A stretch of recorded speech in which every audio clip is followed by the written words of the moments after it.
ದೇವಿ ಕೃಪಾ YouTube ಚಾನಲ್ಗೆ ನಿಮಗೆಲ್ಲ ಸ್ವಾಗತ. ಇವತ್ತು ನಾವು ಕುಂಭರಾಶಿಯ 2026ನೇ ಇಸ್ವಿಯ ವರ್ಷ ಭವಿಷ್ಯ ನೋಡೋಣ ಬನ್ನಿ. ಅದಕ್ಕೆ ಮುಂಚೆ ದಯವಿಟ್ಟು ನನ್ನ ಚಾನಲ್ನ ಲೈಕ್ ಮಾಡಿ, ಶೇರ್ ಮಾಡಿ, ಸಬ್ಸ್ಕ್ರೈಬ್ ಮಾಡೋದು ಮರಿಬೇಡಿ. ಹಾಗೆ ಬೆಲ್ ಬಟನ್ ಒತ್ತಿ, ಏಕೆಂದರೆ ಫಸ್ಟ್ ನೋಟಿಫಿಕೇಷನ್ ನಿಮಗೆ ಬರಲಿ ಅಂತ ಹೇಳಿ. ಸರಿ ಫ್ರೆಂಡ್ಸ್, ಬನ್ನಿ ನೋಡೋಣ 2026ನೇ ವರ್ಷದ ಭವಿಷ್ಯನ. ವೀಕ್ಷಕರೇ, ಅದಕ್ಕೆ ಮುಂಚೆ ದಯವಿಟ್ಟು ಒಂದು 10ರಿಂದ 12 ನಿಮಿಷ ನೀವು ಟೈಮ್ ತೊಗೊಂಡು ಈ ವಿಡಿಯೋನ ಪೂರ್ತಿಯಾಗಿ ನೋಡಿ. ಯಾಕೆಂದರೆ ನಿಮ್ಮ ವರ್ಷದ ಭವಿಷ್ಯವನ್ನು ತಿಳ್ಕೊಂಡು ನಿಮ್ಮ ಜೀವನ ಹೆಂಗೆ ಸುಧಾರಿಸ್ಕೊಬೋದು, ಹೆಂಗೆ ಮಾಡಿದ್ರೆ ನಮ್ಮ ರಾಜಯೋಗ ಇರುತ್ತೆ ಅನ್ನೋದನ್ನು ನೀವು ಕಂಪ್ಲೀಟಾಗಿ ತಿಳ್ಕೊಬೋದು. ಅದಕ್ಕೋಸ್ಕರ ಹೇಳ್ತಾ ಇದ್ದೀನಿ. ಈ ವರ್ಷದ ಗ್ರಹಗತಿಗಳನ್ನ ಫಸ್ಟ್ ನೋಡ್ಕೊಂಡು ಹೋಗೋಣ ಬನ್ನಿ. ಜೂನ್ ತಿಂಗಳಲ್ಲಿ ಗುರುಗ್ರಹ ಮಿಥುನ ರಾಶಿಯಿಂದ ಕಟಕ ರಾಶಿಗೆ ಪ್ರವೇಶ ಮಾಡುವಂಥದ್ದು. ಅಕ್ಟೋಬರ್ 26ರಂದು ಸಿಂಹ ರಾಶಿಗೆ ಪ್ರವೇಶ ಮಾಡುವಂಥದ್ದು. ಹಾಗೆ ಡಿಸೆಂಬರಲ್ಲಿ ಗುರುಗ್ರಹ ವಕ್ರೆ ಆಗ್ತದೆ. ಶನಿ ಗ್ರಹ ವರ್ಷ ಪೂರ್ತಿ ಇರುತ್ತೆ, ಮೀನ ರಾಶಿಯಲ್ಲೇ ಇರುತ್ತೆ. ವರ್ಷದ ಪ್ರಾರಂಭದಲ್ಲಿ ಇರುವ ಸಿಂಹ ರಾಶಿಯಲ್ಲಿರುವ ಕೇತು ಗ್ರಹ ಇನ್ನು ಡಿಸೆಂಬರ್ 4 ಮತ್ತು 5ನೇ ತಾರೀಕು ಕಟಕ ರಾಶಿಗೆ ಪ್ರವೇಶ ಮಾಡುತ್ತೆ. ಇದೆಲ್ಲ ನಿಮ್ಮ ರಾಶಿಗಳಿಗೆ ಹೆಂಗೆ ಅನ್ವಯ ಆಗುತ್ತೆ, ಏನು ಅನ್ವಯ ಆಗುತ್ತೆ ಅನ್ನೋದನ್ನ ನೋಡೋಣ ಬನ್ನಿ.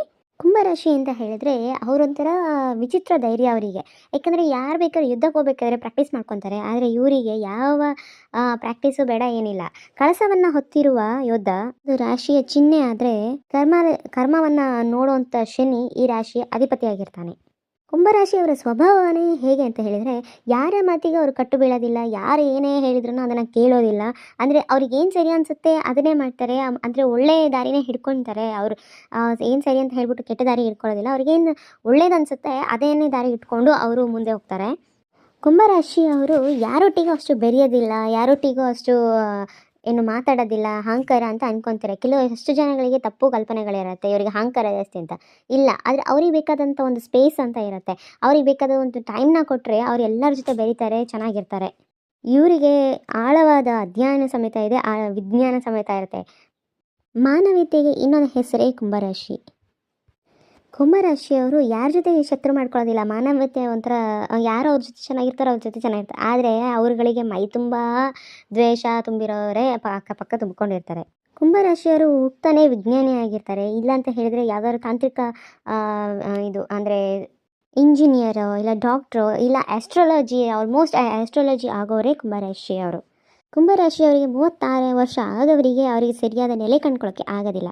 ಬಹಳ ಕಷ್ಟ ಆಗುತ್ತೆ. ಏಕೆಂದರೆ ಇವರು ಸಮಾಜಕ್ಕೋಸ್ಕರ ಹೋರಾಟ ನಡೆಸಿರ್ತಾರೆ, ಸಮಾಜಕ್ಕೋಸ್ಕರ ಜೀವನ ನಡೆಸಿರ್ತಾರೆ. ಅದಕ್ಕೆ ಆದರೆ 36 ವರ್ಷದ ನಂತರ ಅವರಿಗೆ ನನ್ನ ಜೀವನ ನಾನು ನೋಡ್ಕೊಬೇಕು, ನನ್ನ ಸಂಸಾರ ನೋಡ್ಕೊಬೇಕು, ಅದಕ್ಕೋಸ್ಕರ ನಾನು ಕೆಲಸ ಮಾಡಬೇಕು ಅನ್ನೋದು ಅವರಿಗೆ ಆಗ ಜ್ಞಾನೋದಯ ಆಗುತ್ತೆ. ಇವರು ಒಂದನ್ನು ಅವ್ರಿಗೆ ಸಿಕ್ತು ಅಂತ ಹೇಳಿದ್ರೆ ನಾನು ಒಬ್ಬನೇ ತಿನ್ಕೊಂಬೋಣ, ಬೇರೆಯವರಿಗೆ ಏನೂ ಹಂಚೋದು ಬೇಡ, ಆ ಥರ ಬುದ್ಧಿನೇ ಇಲ್ಲ ಯಾವಾಗಲೂ. ಅವರಿಗೆ ಒಂದು ಕೊಟ್ಟೆ ಅಭ್ಯಾಸ ಹೊರತು ಕಿತ್ಕೊಂಡು ಅಭ್ಯಾಸ ಇಲ್ಲ.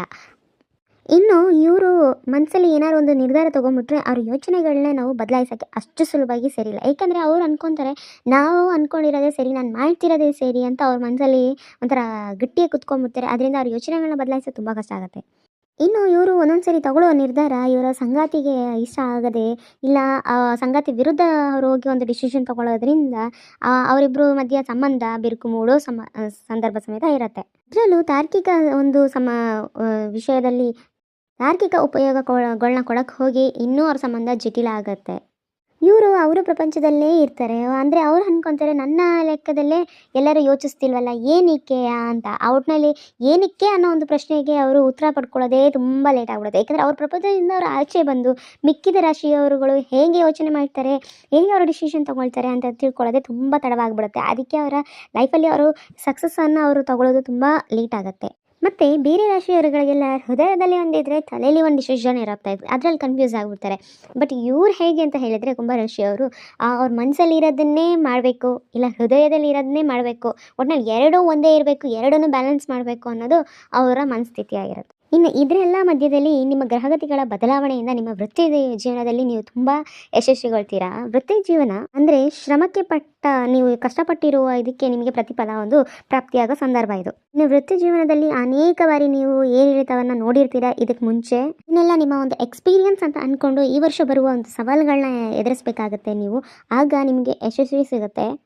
ಇನ್ನು ಹಣಕಾಸಿನ ವಿಷಯದಲ್ಲಿ ಈ ವರ್ಷ ನಿಮಗೆ ಉತ್ತಮ ಹರಿವು ಇರುತ್ತೆ, ಒಳ ಹರಿವು ಚೆನ್ನಾಗಿರುತ್ತೆ. ಸವಾಲುಗಳ ಮಧ್ಯೆಯೂ ಸಮೇತ ಹಣ ಸಂಪಾದನೆ ಮಾಡಲು ಅನೇಕ ಅವಕಾಶಗಳು ಸಿಗುತ್ತೆ. ನಿಮ್ಮ ಜಾತಕದಲ್ಲಿ ರಾಹು ಇರೋದ್ರಿಂದ ಅನಗತ್ಯ ಖರ್ಚುಗಳನ್ನ ಸ್ವಲ್ಪ ರಾಹು ಮಾಡಿಸ್ತಾನೆ. ಹಾಗಾಗಿ ಹಣಕಾಸಿನ ವಿಚಾರದಲ್ಲಿ ಸ್ವಲ್ಪ ಎಚ್ಚರಿಕೆಯಿಂದ ಇರಿ. ಇನ್ನು ದೀರ್ಘಕಾಲದ ಏನಾದ್ರು ಹೂಡಿಕೆ ಮಾಡಿದರೆ ಅದರಲ್ಲಿ ಲಾಭವನ್ನು ಕಂಡ್ಕೋತೀರಾ. ಇನ್ನು ಪ್ರೇಮಿ ಆಗಲಿ ಒಂದು ಲಾ ರಿಲೇಷನ್ಶಿಪ್ ಮದುವೆ ಆಗಲಿ ಯಾರು ಇರ್ತಾರೆ ಅವರಿಗೆ ಪ್ರೇಮಿಗಳಾದರೆ ಅವರಿಗೆ ಈ ವರ್ಷದಲ್ಲಿ ಒಂದು ಅವರ ಲವ್ವಿಗೆ ಮ್ಯಾರೇಜ್ ಅಂತ ಒಂದು ಮದುವೆ ಅನ್ನೋ ವಿಷಯ ತಂದು ಅವರ ಲೀಗಲಾಗಿ ಅವರಿಬ್ಬರು ಒಂದಾಗುವಂಥ ಚಾನ್ಸಸ್ ಸಮೇತ ಈ ವರ್ಷದಲ್ಲಿ ತುಂಬ ಇರುತ್ತೆ. ಹಾಗೆ ಸಣ್ಣ ಪುಟ್ಟ ವಿಷಯಗಳಿಗೆ ವಾದ ವಿವಾದ ಸಮೇತ ಇರ್ಬೋದು. ಅದ್ರ ಬಗ್ಗೆ ನೀವು ಸ್ವಲ್ಪ ಗಮನ ಕೊಡಬೇಕಾಗತ್ತೆ. ಇನ್ನು ಬಹುತೇಕ ಜನಗಳು ತುಂಬ ವರ್ಷದಿಂದ ಅಂದರೆ 30-36 ವರ್ಷ ಎಲ್ಲ ಆಗಿರೋರು ಇಷ್ಟು ಟೈಮ್ ಆದರೂ ಮದುವೆ ಆಗಿಲ್ಲ ಅಂತ ಅಂದ್ಕೊಂಡಿರೋರಿಗೆ ಈ ವರ್ಷದಲ್ಲಿ ನಿಜವಾಗ್ಲೂ ಅವರಿಗೆ ಮದುವೆ ಆಗೋ ತುಂಬ ಸಂದರ್ಭಗಳು ಸಿಗುತ್ತೆ. ಅದನ್ನು ಉಪಯೋಗಿಸ್ಕೊಳ್ಳಿ. ಹಾಗೆ ಕೌಟುಂಬಿಕ ಜೀವನದಲ್ಲಿ ಸಾಮರಸ್ಯಗಳಿರುತ್ತೆ. ಕುಟುಂಬದಲ್ಲಿ ಬೆಂಬಲ ನಿಮಗಿರುತ್ತೆ. ಈ ವರ್ಷ ನಿಮ್ಮ ಆರೋಗ್ಯ ಉತ್ತಮವಾಗಿರುತ್ತೆ ಮತ್ತು ಹಿರಿಯರ ಆರೋಗ್ಯದಲ್ಲಿ ಸ್ವಲ್ಪ ಗಮನ ಕೊಡಬೇಕಾಗತ್ತೆ. ಅಂದರೆ ಕೆಲಸದ ಒತ್ತಡ, ಮಾನಸಿಕ ಒತ್ತಡದಿಂದ ನೀವು ಸ್ವಲ್ಪ ಸಮಸ್ಯೆಯನ್ನು ಅನುಭವಿಸ್ಬೋದು. ಸ್ವಲ್ಪ ಸುಸ್ತು, ದಣಿವು ಆ ಥರ ಲಕ್ಷಣಗಳು ಸಮೇತ ಇರ್ಬೋದು.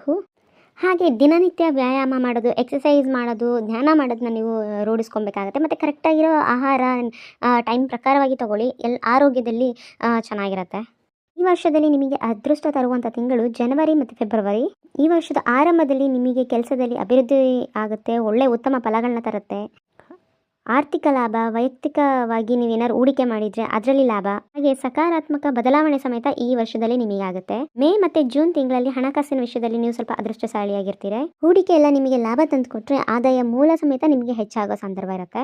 ಹೊಸ ಮನೆ ಅಥವಾ ವಾಹನ ಖರೀದಿ ಮಾಡುವಂಥ ಸಂದರ್ಭ ಸಮೇತ ಮೇ ಮತ್ತು ಜೂನ್ ತಿಂಗಳಲ್ಲಿ ಕುಂಭರಾಶಿಯವರಿಗಿದೆ. ಸೆಪ್ಟೆಂಬರ್ ಮತ್ತು ಅಕ್ಟೋಬರಲ್ಲಿ ನಿಮ್ಮ ವೃತ್ತಿ ಜೀವನದಲ್ಲಿ ಉತ್ತಮ ಫಲ ಇರುತ್ತೆ. ವೃತ್ತಿ ಪಾತ್ರರೊಂದಿಗೆ ಉತ್ತಮ ಸಮಯ ಕಳೆಯುವ ಲಕ್ಷಣಗಳು. ಮುಂದಿನ ಹಂತಕ್ಕೆ ಹೋಗೋಕ್ಕೆ ಒಳ್ಳೆಯ ಸಮಯ ಅಂತ ಹೇಳ್ತೇನೆ. 2024-2025ರಲ್ಲಿ ನೀವು ಏನಾದ್ರು ಒಂದು ಕೆಲಸ ಅಂದ್ಕೊಂಡಿರ್ತೀರಾ, ಆದರೆ ಕೊನೆಯವರೆಗೆ ಬಂದು ಅದು ನಿಂತೋಗಿರುತ್ತೆ. ಅದರದ್ದು ಮೂಲ ಕಾರಣ ಏನಿಗೆ ನಿಂತೋಯ್ತು ಅಂತ ನೀವು ಯಾವ ಥರ ಯೋಚನೆ ಮಾಡಿದ್ದೀರಾ?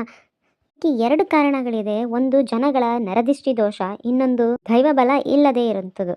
ನಿಮ್ಮ ಅಕ್ಕಪಕ್ಕ ಹಿತೈಷಿಗಳು ಅಂತ ನಿಮ್ಮ ಜೊತೆಗೆ ಓಡಾಡ್ಕೊಂಡಿರ್ತಾರಲ್ಲ, ಇಂಥವರಿಂದನೇ ನೀವು ತುಂಬ ನಷ್ಟಗಳನ್ನ ಇಲ್ಲಿವರೆಗೆ ನೀವು ಅನುಭವಿಸಿರ್ತೀರ. ಯಾಕಂದರೆ ನಿಮಗೆ ಒಳ್ಳೆಯವರು ಅಂತ ಅವ್ರು ತೋರಿಸ್ಕೊಂಡಿರ್ತಾರೆ. ಆದರೆ ನೀವು ಏನು ಮಾಡಬೇಕು ಅಂತ ಅಂದ್ಕೊಂಡಿರ್ತೀರ, ನೀವು ಕೆಲಸ ಆಗೋಕ್ಕೆ ಮುಂಚೆ ಬಡ ಅಂತ ಅವ್ರ ಹತ್ರ ಮಾತಾಡಿರ್ತೀರಲ್ಲ, ಅದನ್ನೇ ಅವರು ಅವ್ರ ಕಡೆಗೆ ಒಂದು ಇನ್ಕಮ್ ಆಗಿ ತೊಗೊಂಡು ಉಪಯೋಗಿಸ್ಕೊತಾರೆ, ನಿಮಗೆ ಲಾಸ್ ಆಗಿ ಕೊಡ್ತಾರೆ. ದಯವಿಟ್ಟು ನಿಮ್ಮ ಕೆಲಸ ಮುಗಿಯೋವರೆಗೆ ನೀವು ಎಲ್ಲನೂ ಗುಪ್ತವಾಗಿ ಇಟ್ಕೊಳ್ಳಿ ಅಂತ ನಾನು ಹೇಳ್ತೇನೆ. ಮತ್ತು ದೈವ ಬಲ ಇಲ್ಲದುವೇ ಇನ್ನೊಂದು ಕಾರಣ ಆಗಿರೋದ್ರಿಂದ ಕೆಲವು ತಿಳ್ಕೊತಾರೆ, ನಮ್ಮ ಮನೇಲಿ ತುಂಬ ವಿಶೇಷ ಪೂಜೆಗಳು ಮಾಡ್ತೀವಿ, ವಾರಗಳು ಮಾಡ್ತೀವಿ, ಹಬ್ಬಗಳು ಮಾಡ್ತೀವಿ, ಒಳ್ಳೆ ಜೋರಾಗಿ ದೇವರಿಗೆ ಹೋಗಿ ಬರ್ತಾ ಇದ್ದೀವಿ ಅಂತ. ಆದರೆ ನಮ್ಮ ಜಾತಕ ಬಲಿಷ್ಠವಾಗಿದ್ದರೆ ನಮಗೇನು ತೊಂದರೆ ಬರೋದಿಲ್ಲ. ಜಾತಕದಲ್ಲೂ ನಿಮಗೆ ಫಲ ಇಲ್ಲದೆ ನಿಮ್ಮ ದೈವ ಫಲನೂ ನಿಮಗೆ ಕಡಿಮೆ ಇದ್ದಾಗ ನಿಮಗೆ ಈ ಥರ ತೊಂದರೆಗಳೆಲ್ಲ ಬರುತ್ತೆ. ಆಗ ನಿಮಗೆ ಧನ ಆಕರ್ಷಣೆ ಆಗಬೇಕು. ಕುಂಭರಾಶಿಯವರು ಮಾಡಬೇಕಾದಂಥ ಪರಿಹಾರಗಳು ಏನು ಅಂತ ಹೇಳಿದರೆ, ಕುಂಭರಾಶಿಯ ಅಧಿಪತಿಯಾದ ಶನಿ ಆಗಿರೋದ್ರಿಂದ ನೀವು ಸ್ವಲ್ಪ 7:30 ನೀವೆಲ್ಲರೂ ಶನಿವಾರದ ದಿನ ಆಂಜನೇಯ ದೇವಸ್ಥಾನಕ್ಕೆ ಹೋಗಿ ಬನ್ನಿ. ಮತ್ತು ಹನುಮಾನ್ ಚಾಲೀಸ್ ಸಮೇತ ಓದೋದನ್ನ ನೀವು ರೂಢಿ ಮಾಡ್ಕೊಳ್ಳಿ, ಒಳ್ಳೆಯದು ಆಗುತ್ತೆ. ರಾಹು ಕೇತುವ ಪ್ರಭಾವ ಸ್ವಲ್ಪ ಕಡಿಮೆ ಆಗಿದ್ದಕ್ಕೆ ಗಣಪತಿಯ ಪೂಜೆ ಮಾಡಿ. ನೀವು ಅಂದುಕೊಂಡ ಕೆಲಸ ಕಾರ್ಯಗಳ ಎಲ್ಲವೂ 2026ರಲ್ಲಿ ನಿಮಗೆ ಯಶಸ್ವಿಗೊಳ್ಳಿ ಅಂತ ನಾನು ಪ್ರಾರ್ಥನೆ ಮಾಡಿಕೊಂಡು ಧನ್ಯವಾದಗಳು.